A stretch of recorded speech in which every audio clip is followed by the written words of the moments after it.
Sound the alarms. For the first time since 2014, Kansas City is 0-2. And sticking with the theme of deceased dynasties, New England scored over 30 points for the first time in 46 games. What teams can we expect to continue trending up or down? We're discussing it all. Chalk and Chat starts right now. From Las Vegas, this is Chalk and Chat. Sponsored by Superbook and Westgate Las Vegas. Welcome into Chalk and Chat. I'm Mariah Janos. All right, 2 weeks down, and we're starting to get a feel of where we can separate the boys from the men. Miami, boys, not even boys, more like infants. Green Bay, the manliest of men. And the same can be said for my teammates that are sitting across from me. It goes without saying, Mr. Teddy Covers falls into the man category. I mean, just look at him.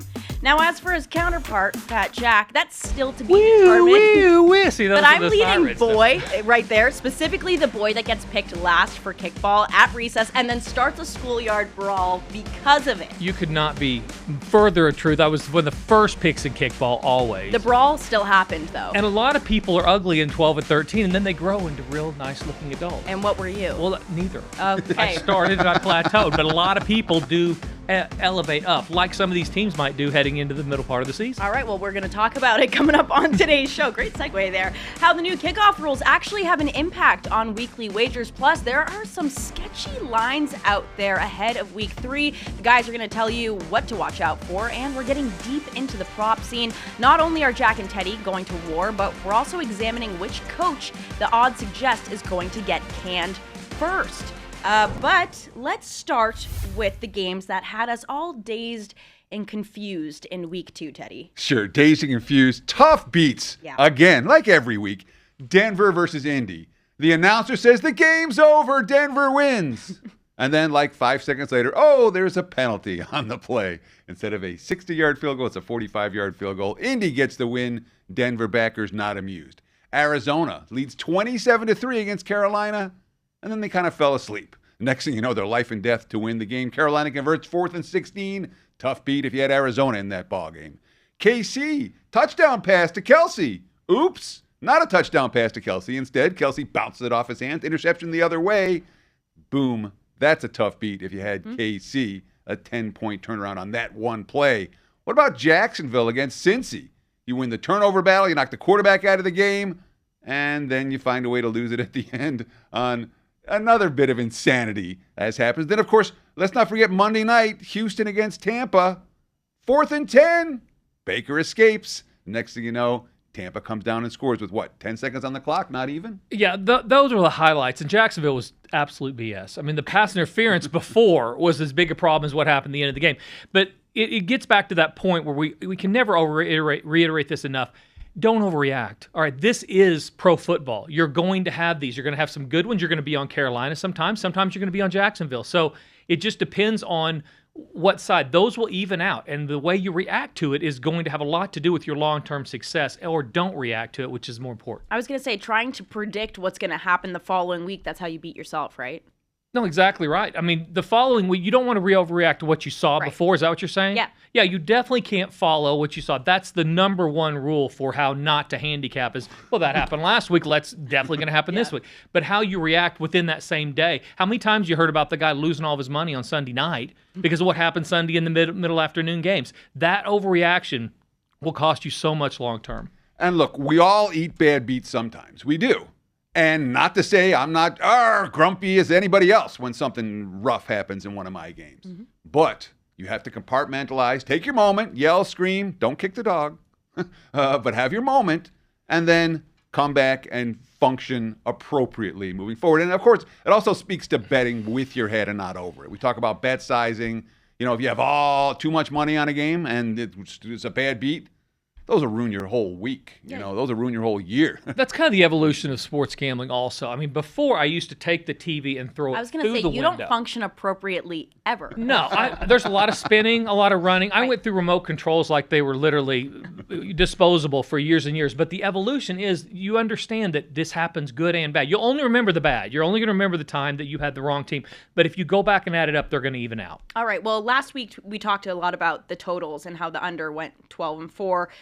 This week, not the case. Really flipped around there. The over 10-6, 10-3 before the primetime games on Sunday and Monday. Teddy, why should we be paying attention to this? Yeah, you talk about that 10-3 to the over before Sunday night and Monday night, but the national TV games were Sunday night and Monday night, so people might not recognize what this means. And it's a trend, in my opinion, that's very much worth paying attention to. Unders week 1, overs week 2. The new kickoff rules ensure that we're going to see longer returns and touchbacks go out to the 35. So when you have longer returns and longer touchbacks, or better, your field position from touchbacks, guess what?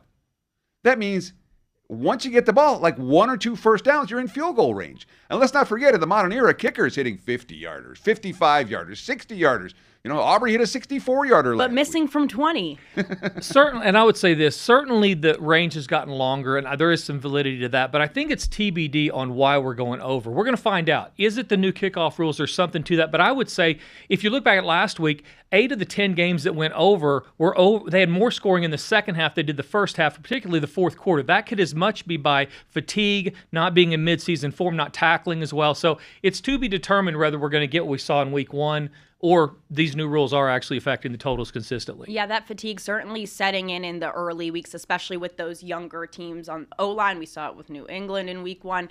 So, yeah, no, that one stung. I won't let it go. But, all right, we got to move on here. We are just getting started on Chalk and Chat. And watch out, it's a trap is something I would yell at Jack before he bought a shirt that the advertisement said would make him look like Brad Pitt. The same exact thing can be exclaimed about some week 3 lines. We'll tell you which ones. Next, I hate your shirt. You're watching Chalk and Chat, sponsored by Superbook in Westgate, Las Vegas. We are here at the Superbook at the Westgate, Las Vegas, and we are going to talk to some patrons here. So much more. We're going to dig deep. We're getting down in the muck. We're getting down in the weeds about what people are doing with their money on the weekends here in the sportsbook. Do you bet for fun or for money? For fun. I bet to make money always. Sometimes it's fun, but the end goal is always to make money. For money. Oh, both. Are all these beers yours? Yes. Both. Winning money is fun. A little bit of both. So parlays, straight bets, what's your attack? How do you go about it? Really, I really look at the quarterbacks. Sure. And who I think's got the better quarterback is I think is going to win, so I try to bet better quarterback. Everyone has their vice, so it's hard not to take a parlay. Football, it really depends. I'll watch the spread where it's going. Sometimes I look at what the people are betting. And go the opposite? So yeah, sometimes it works out though, sometimes it doesn't. What's the most beers you've served one person in one day? 30 at the 30 beers? Hey, 30 beers deep. 6 hours, let's go. What are we getting over there in the Sweet Tooth department? Any idea? They got some cookies over there. I love a cookie. Yeah, they look like soft baked cookies. Ooh, Yeah. now we're Yeah, going now somewhere. we're I will talking, say yeah. soft baked Mhm, cookies. soft-baked Now we're cookies. talking. Who Yeah. cares about the sports book? Let's soft baked cookie all the way to the house. Right over here. So what about if Joey Chestnut raced Usain Bolt for 100 yards, but Okay. they had to eat 2 hot dogs before they took off on the 100-yard? Who would win? I would Two go hot- Chestnut. I think Wow. so. That's I'm good. doubting Usain Bolt's eating ability. Listen. Wow, this you guys is are the- pedigree this right is- here. This you is just the- became you ask Jack's this- favorite You ask this person. normal guy over here, he's picking Bolt all day long and No, twice on Sundays. This eating guy 2 here, hot no, dogs is right? no layup. Because it takes the average human about 7 seconds or 8 seconds to eat a hot dog. Takes Joey Chestnut about 3. So he's got like a 5 4 or second 5 head start. seconds on 100. You catching him? No chance. That people are betting it's for fun as much for money. I thought more people would be about money, but actually people, at least our group, keeping in Our group. our group. We have our a group. of our posse. They're gambling with the right spirit. Yeah. So hopefully you will too. What a group, huh? That Our was a group. good group. We got our own team going on down We there. got a nice And we've mixture. got snacks as well with the cookies. Yeah. I got to say, it's a lot more fun to bet for money than it is to bet for fun. Yeah. Because then you win more. Right. Okay, so he doesn't agree with our group. This is the guy betting for money, though. A lot of people, my whole point of that is a lot of times people are betting for fun, but they're not doing, or betting for money, they'll say, but they're not doing anything to give them a chance to win money. So it's applying some of those rules like not overreacting to bad beats. No, for sure. And let's get into how we potentially could make some money this upcoming weekend. Normally, you couldn't catch me slandering a dog if you tried. I would never call one ugly. However, looking at these week 3 lines, Teddy, we may have to make an exception to that with some of these 0-2 teams versus 1-1 teams. Sure. I mean, you talk about money-making strategies for week 3 in particular and long-term. Teams that are 0-2 straight up 54-35 against the spread, 61%. Just betting on teams that haven't won a game yet. And the best subset, the most profitable subset, is an 0-2 team versus a 1-1 team. So it's not the 0-2 teams against the elites, it's the 0-2 teams against the mediocres. And this week, that means you got to take some ugly dogs if you're going to ride this trend. Woof, woof. Carolina plus the points at Atlanta. Chicago against Dallas. That one's near Pick'em. Houston is an underdog in Jacksonville. New Orleans at Seattle. Those are the 4 teams that fit in the most profitable category this week. Carolina, Chicago, Houston, New Orleans. That's not an attractive subset, Jack. Yeah, and it's not only 0-2 straight up, it's 0-2 ATS. You get teams that haven't covered it all. They're going to have a very good opportunity to cover this week. So we're talking about getting people started on the right path. So it's not the only thing you look at, but it's like, okay, let's start with something that we know historically is going to give us a good percentage, and then we'll work from there. There's a couple in one in particular that I would look at going forward that I think is going to have a good chance to cover these numbers going forward a little bit more than the general public believes, and that's Cleveland. So we look at Cleveland. Everybody hates everything about Cleveland, right? I mean, it's one of those. So do you. Except for this. I do, except right now. I love them. All right, they've gone from chocolate syrup putting on eggs to chocolate syrup putting on ice cream. I'll take the syrup right now. So they're 0-2, but they're number 1 in the league in defensive efficiency. I think that 192 yards per game. This is a team that is not one. Their rookie kicker missed a field goal, missed a couple extra points in the first game. Flacco, although is 100, isn't playing like he's 100. So I think that they're going to improve going forward over the long run. Still going to have some turnovers, but I do think we're going to get a better play out of Cleveland going forward. Teddy, this is a team you had circled as well. Sure. Well, I don't know that I'm excited about Cleveland. That's impossible to be. Yeah. The defense has been point spread worthy. And it's worth noting, I mean, Cleveland's been good. Cleveland has not been good, but at least covered one number.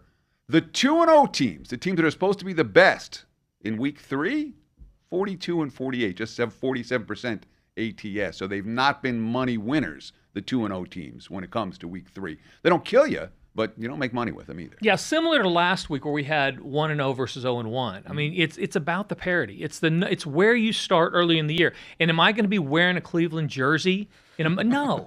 I'd look fatter than I do now. No, I'm not going to be wearing it because I don't wear jerseys. But if I was, it's not going to be Cleveland because they're probably not going to do anything long term. But we're talking about building bankroll this early. And on the adverse side of that, when you have these 2-0 teams that have played really well. Who's lying to our face, though, these 2-0 teams? Right. There's a few of them that we can look at and say, you're a poser. It's like me in this shirt. Right. I thought I looked good. Told now you I hated it. I paid way too much. Yeah. What was I thinking? I mean, it's ridiculous. And I'm sticking to the desk. San Francisco is one of those, I think, posers. Yeah, they're having some injuries at quarterback. McCaffrey's not 100% healthy, but this is a team we expect more because of the name on the front of the jersey. Sometimes you have to look at why they're struggling, or if they're not struggling yet, why they're not. And I see they're not struggling because they're competition. They get Sam Darnold with Seattle in week 1, a whole new thing going on there. New Orleans, Rattlers 0-8. He hasn't beaten anybody. He couldn't. 3 of us, we get a wishbone going. Who is he? He was an Oklahoma okay guy that went to South Carolina, and now he's losing in pro football. So I think that you've got a team that's 2-0 because of the name on the front of the jersey combined with their schedule. Things get tougher for them going forward. Arizona, Jacksonville, at the Los Angeles, at Tampa Bay, and Atlanta. That's a tougher stretch coming up. Expect them to regress back. All right, well, I do want to talk about some trap lines. We talked about them with Jay a couple weeks ago. Jay said there's no such thing. I was an idiot. All right, well, let me just ask my question here. Indianapolis is a team that has really surprised us through the first 2 weeks, but it seems like the markets haven't really embraced the pony posse just yet. Looking at this line against Tennessee, why is it so short? Well, markets, we just talked about the 0-2 teams, the success that they have. The markets like 0-2 teams. The markets also tend to like divisional dogs. So when you have a divisional dog that's 0-2, you're going to see some wise guy support for that team, and that's why this line is as short as it is. Yeah, I think you're exactly right. We're talking about regression, things that you've done well or not well. You're going to probably back up toward the middle for the most part. And you can use that theme over the first literally month of the season or so. Expect teams to not be as good or as bad. We're talking Kansas City and where they are right now. Sirens should be going off, but expect things to settle out there. The one team at 0-2 that's still plus money to not make the playoffs. So you expect them to go ahead and get back up to be in that conversation because long-term we've seen what they are. These other teams expect some regression toward the middle, but probably not enough to get them over the top. How about Green Bay? What are our thoughts there? Do we expect them to continue trending upwards from what we've seen? I've been impressed from what I've seen in the first 2 weeks, but What do I know? But their defense has been out of this world. Yeah. And the offense is pretty darn good, too. That being said, they're playing a Cleveland team this week. Cleveland's 0-2. The market's like the 0-2 teams. They're desperate. And Jack talked about it earlier. That Cleveland defense, 3.8 yards per play allowed through the first 2 games. Shut down Cincy in week 1. So they have a defense that, in theory, should be able to keep them in games. Hence, the market support for Cleveland. Hence, you calling this a trap line or something like that. Because there's wise guy support for the underdog. And long-term, no. I say no. And I'm on the minority of that. A lot of people think Green Bay has, with the Parsons pickup, that they are going to take it to that next level. I don't believe so. I think this is a team that fluctuates a little bit. The timing has been really good for them so far when they're catching their opponents. I think that, I know we'll disagree. We'll figure it out in a month or so. Well, most people do. Okay. I got to step out on a limb at some point. So, and once you get up over a touchdown in some of these games in week 3, underdogs should be yelling at you. I mean, that's a lot of points at this point in the season, and those numbers are set based on what we've seen in 2 weeks. Probably not going to continue at that level. All right, Jack's a cheesehead hater. Still to come on Chalk and Chat. We're going to have some fun with the prop market. Just 2 weeks into the season, and jobs are already on the line. Which coach is getting kicked to the curb? We're discussing it next. You're watching Chalk and Chat, sponsored by Superbook in Westgate, Las Vegas. All right, their hands are wrapped, the gloves are on, combos are being thrown. It's time for the prop battle. First up, we're going Chase Brown over under 69.5 rushing yards, Teddy. So, and of course, the money's already come on the over for this. I saw 71.5 just before we hit record today. But it's real simple. Chase Brown for Cincinnati. He's going against a Minnesota defense that got wrecked on the ground last week against Bijan Robinson and has multiple injuries. And oh, by the way, Cincy with the backup quarterback route now, they have to run the football. Chase Brown yards over.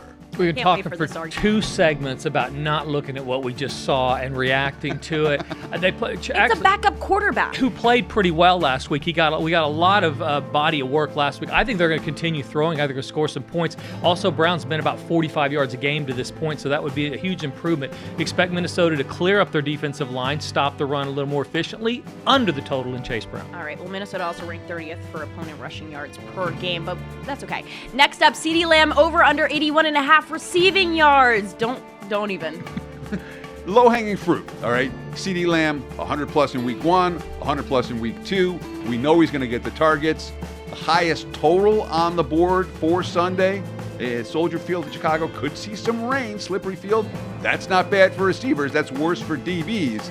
I like CeeDee Lamb over. And again, the number's high because he's going to get the touches and he's going to get the opportunities. He'll get his yards in this one. Yeah, CeeDee Lamb's starting to remind me of Kelsey from last year. I mean, he was 5.5, 6 receptions, flying over every time. I think this one, they hold him down a little bit. They try to run the ball more efficiently in the weather. Let's go under his total. All right, well, really quickly, elsewhere in the prop market, which coach is on the hot seat? Mike McDaniel, shocker there. At the time of this recording, he hasn't been fired yet, so he is the favorite to be fired. And then you've got some longer odds with Brian Dable, Kevin Stefanski. When do you think they will drop the hammer on Mike McDaniel? How likely do we think this is?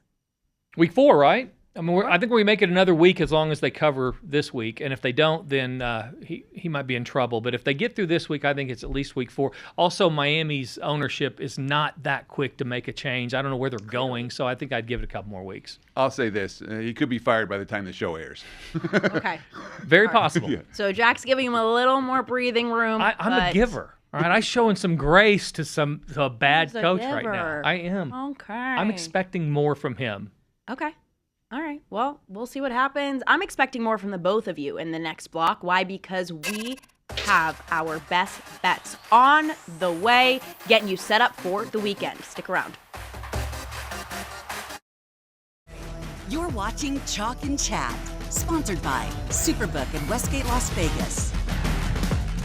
All right, we are just days out from the games on Sunday, so let's get into some best bets by our experts. If you want to call Jack an expert, you can. Where were we last year on this when I was like rolling off months at a time with nothing but winners? Nobody's recapping the record at that point. Now, like, hey, it's 2 weeks in. Let's recap. Make sure we tell Teddy's got 2 in a row. So easy to unbelievable. get riled up.